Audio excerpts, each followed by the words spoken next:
Bonjour à tous et bienvenue sur notre chaîne des Biohéros. Aujourd'hui, nous allons explorer l'origine des problèmes écologiques contemporains. Quand ont-ils vraiment commencé? Spoiler alert, ce n'est ni dans les années 60 ni dans les années 70 comme beaucoup le pensent. Alors maintenant, préparez-vous pour un voyage dans le temps, direction le 19e siècle. Donc le contexte historique premièrement. Donc les problèmes d'environnement remontent au fait au 19e siècle, approximativement à partir de la moitié du siècle, et parfois même dès la fin du premier tiers. De chaque côté de l'Atlantique, on commence à prendre conscience de l'impact inédit des activités humaines sur le milieu naturel. Nous allons maintenant parler d'un point important, les États-Unis. Car les États-Unis est le facteur déclencheur qui a été la prise de conscience d'une déforestation massive et accélérée. Lorsque les premiers colons européens arrivent, la quasi-totalité du continent nord-américain est couverte de forêts. Mais vers la fin du 19e siècle, il ne reste pratiquement plus que quelques petites taches vertes sur la carte. Donc comme l'a dit un auteur de l'époque, lorsqu'un Yankee attrape une hache à la main, c'est une sorte de folie destructrice qui s'empare de lui. C'est cette déforestation qui va donner naissance au mouvement de conservation et de préservation soutenu par des personnalités comme le président Theodore Roosevelt.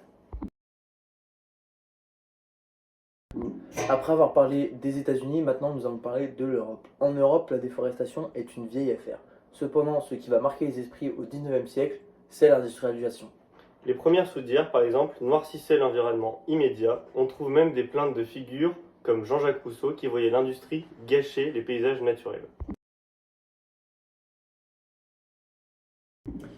Au milieu du XIXe siècle, des penseurs comme Eugène Musard et Georges Perkin Marsh commencent à s'interroger sur les effets destructeurs des activités humaines.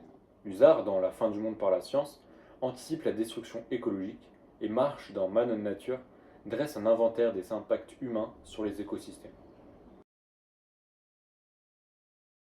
C'est également au XIXe siècle que naît une nouvelle science, l'écologie, terme proposé par Hans Haeckel pour l'étude des relations entre les espèces et leur milieu.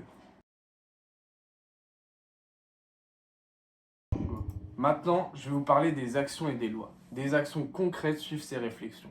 En France, la forêt de Fontainebleau devient une réserve artistique grâce à l'école de Barbizon. Aux États-Unis, le Yellowstone Park est créé en 1872.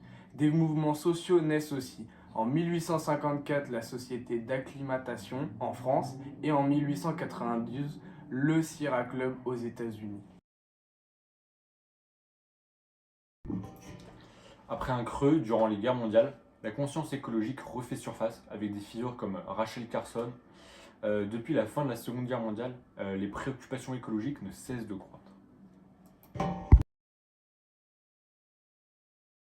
Nous espérons que cette vidéo Vous a permis de mieux comprendre L'origine des problèmes écologiques. Contemporain. N'oubliez pas de liker, partager et de vous abonner. pour plus de contenu sur l'histoire. De l'écologie et de notre environnement. Merci de votre Attention et à bientôt pour une nouvelle. Exploration. C'était les biohéros. Ouais. Ouais.